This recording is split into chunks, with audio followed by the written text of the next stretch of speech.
If you've worked in a company, you'll probably recognize how it feels to be Monique. She starts a new project, looks for team members, holds meetings, and the emails start flying. Pretty soon, a few important documents emerge, and those documents get passed around and around. Within a couple of weeks, a few hundred emails, and a couple of dozen phone calls, a few things become clear. First, people feel overwhelmed. Everyone's inbox is filled with slightly different versions of the same document. Monique is never sure if she has the latest version. Second, it's impossible for her to see a complete snapshot of the project. Everything is spread across multiple computers, and everyone on the team has different information depending on who they talk to. Third, even though the project will impact other projects, there's no way to connect them. They're like islands. She spends valuable time trying to coordinate with other project leads and stakeholders. It's better than sending snail mail, but it's not the only way. Tools like SharePoint can take away some of the pain of collaborating and easily do things that were difficult before. Imagine this scenario. Monique starts a new project and needs to form a team.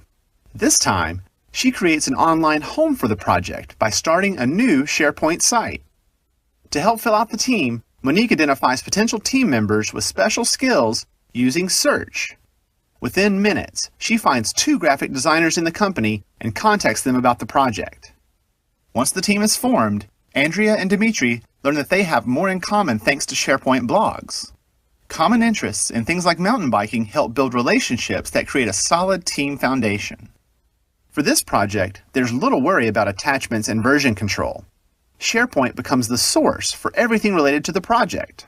All documents live in SharePoint, where there is only one version. The same is true for calendars.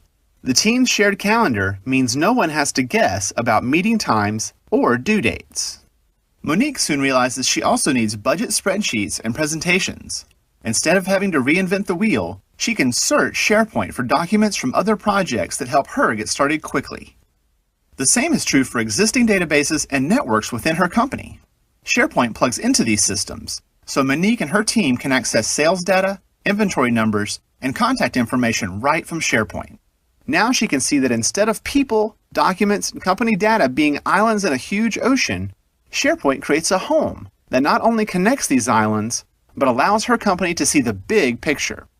Monique's memories of those pre-SharePoint days are still fresh, but now she looks forward to her next projects, even while she's taking a break on her own island getaway.